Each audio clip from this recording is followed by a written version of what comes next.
I was roasting marshmallows in my backyard with my kids when Linda, the HOA busybody, burst through the side gate like she was serving a warrant and settling a score. She stormed in, nostrils flaring, clutching her clipboard like it was a sacred artifact. "This fire's illegal," she barked, jabbing a finger at our little fire pit as if it were a portal to doom. My youngest had just dropped a marshmallow into the flames and I was about to fish it out with a stick when she shattered our quiet evening with all the subtlety of a howling windstorm. I stood up, brushed off my hands, and flashed her my most patient grin, the one I usually save for newbies who leave the truck siren blaring after parking. She had no idea who she was up against and I wasn't in the mood to clue her in. It had been a rough week. I'm the fire chief in our small town, spending my days bouncing between real emergencies and convoying folks that bonfires in their garages are a terrible idea. So, a Saturday night with my kids and some fire safety fun? That was the dream. But dreams don't survive a rampaging Linda. She charged at me like she owned the place, ignoring my two kids perched on lawn chairs, their faces smeared with melted chocolate. "This violates HOA Rule 14b, she snapped, waving her clipboard like it could banish my fire with a flick. "Backyard fires are banned in our community for safety reasons." I let her finish her tirade, then pointed to the laminated permit on the patio wall. "Visible, official, signed by me." "I'm not in the HOA," I said coolly. "My property's just outside your turf. But thanks for the heads up." Her face twisted like she'd bitten into a sour grape. "You're inside of HOA homes," she shot back, clearly making up rules on the fly. "That smoke's invading community airspace." I blinked. "Community airspace?" I nearly choked, holding back a laugh. She leaned in, eyes blazing with self-righteous fury. "I'll report this. It's a fire hazard and you're endangering kids." I glanced at my children, now quietly munching marshmallows and watching the Linda show. I shrugged. "Feel free to call the fire department," I said. "Tell them it's Chief Parker's house. They'll love that." She didn't catch my name, of course. Her eyes narrowed and she huffed like an overheating kettle. "Don't push me," she warned. "This isn't over." Then she stomped off, slamming the gate so hard it bounced back open. I strolled over, shut it gently, and shook my head. My daughter giggled. "She's gonna call the fire department on you, Daddy." I grinned. "Yup." Then I skewered another marshmallow and held it over the flames. Can't wait to see how that plays out. The next morning I was at the station sipping coffee and trading stories with my crew. I told them about Linda and her clipboard, and the break room erupted in laughter. "She said community airspace?" Tim wheezed, clutching his ribs.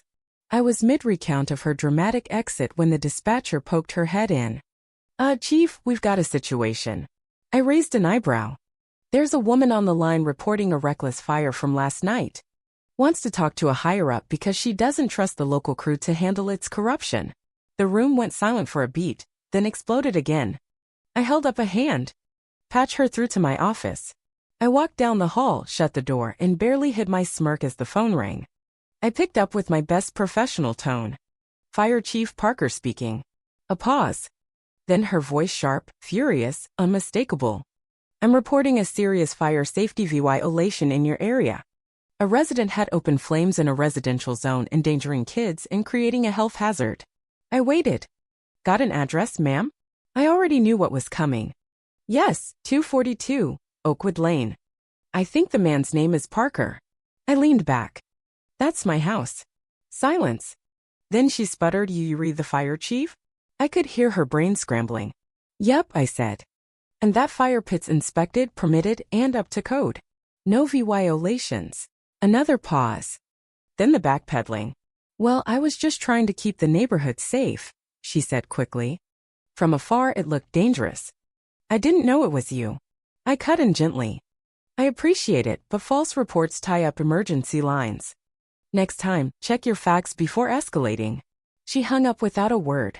I stared at the phone, then laughed so hard I nearly fell out of my chair. That could have been the end if Linda had quit while she was only slightly humiliated. But Linda didn't know when to stop. The next day, I came home to a neon orange notice taped to my mailbox from the HOA, despite me not being a member.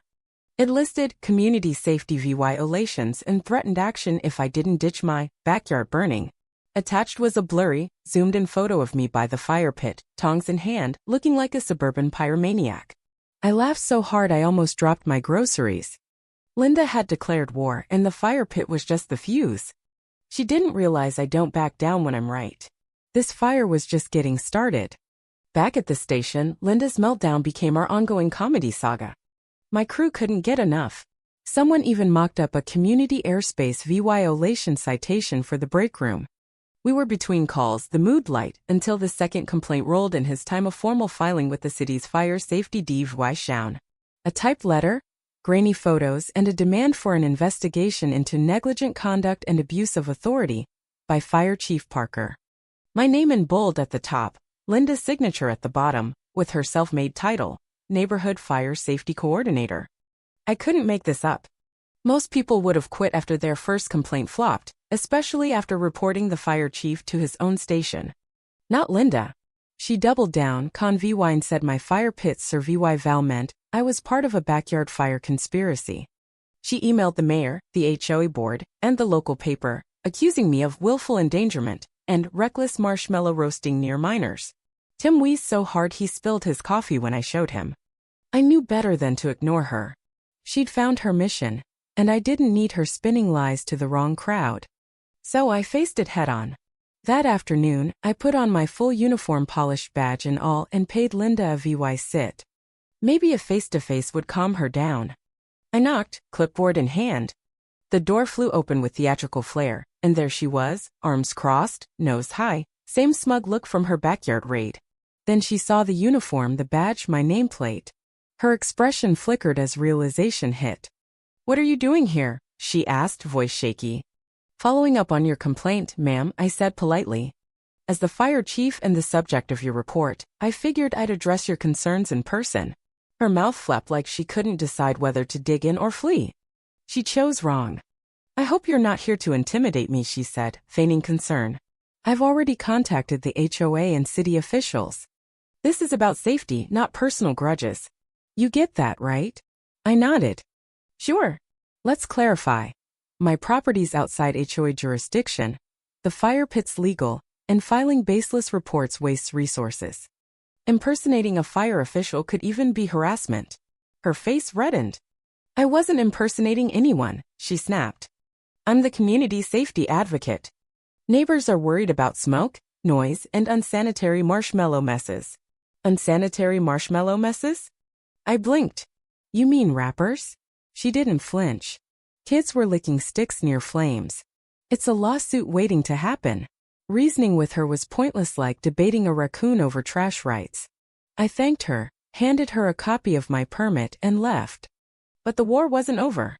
2 days later, glossy flyers popped up on telephone poles. "Is our fire chief endangering your family?" Same blurry photo, wild claims of corrupt permits and abuse of power, plus a hint I'd threatened her for protecting the community. One was stuck to my windshield. Dog walkers whispered. My daughter asked if I was going to jail. I laughed it off for her sake, but I was furious. Linda wasn't just annoying, she was harming my family. So I dug in. Linda had a history: complaints against a mail carrier for loud walking, a lemonade stand for hygiene violations, even a golden retriever for aggressive tail wagging. I gathered every record, every absurd letter, and built a file topped with HOA bylaws proving my property was exempt. I'd fight her with facts, not fury. A buddy in code enforcement nearly choked when I told him. Her? She tried to move a fire hydrant once, said it stared at her window. That clinched it. I drafted a formal complaint. Harassment, false reports, misuse of city channels. Before I filed, the HOA sent a cease and desist on homemade stationary cartoon house, pixelated tree, signed by Linda M., Interim Director of Community Hazard Oversight. She'd gone from petty to criminal, and this fire was about to blaze. Linda spiraled into VY lane mode. She canvassed doors, preaching fire safety hysteria, claiming I was training my kids as amateur arsonists with gasoline. Then my daughter brought home a flyer from school. Linda had handed them out to parents, whispering about the dangerous fire chief. I saw red. She'd crossed every line. The school was mortified, pulling footage of her lurking by the gate, flinging flyers like a manic paperboy. That night, another fake citation appeared on my door. NVY environmental smoke pollution. It was time to end this legally. I compiled everything. Permits, maps, photos, emails, statements, her flyers, school footage, Neighbors' tales of her antics, unlicensed squirrels, flammable hedges. My lawyer friend said, restraining order, harassment claim easy. But I wanted her to get it. With my code enforcement pal, we sent an official letter stamped, signed, listing her violations. Impersonation, fraud, harassment. Neighbors turned on her. Leah VYing burnt marshmallows on her porch. She held a backyard fire safety meeting under a banner, the fight for our future, ranting about smoke and conspiracies. Only Jim showed with popcorn. Her final move? An anonymous state fire marshal complaint traced to her Wi-Fi, same typos. It was flagged as false, but now she faced real consequences. The city's letter hit her mailbox. Investigation into fraudulent reporting. That night I lit the fire pit. Neighbors joined with marshmallows. Linda's blinds stayed shut, but we felt her watching. She'd lost. City officials arrived at Linda's door on a sunny day, white SUV, code enforcement sedan, quiet authority. She opened the door smug, then stiffened as they held up her forged letter, flyers, emails all traced back to her. She deflected, misunderstanding, protecting kids, but her voice cracked.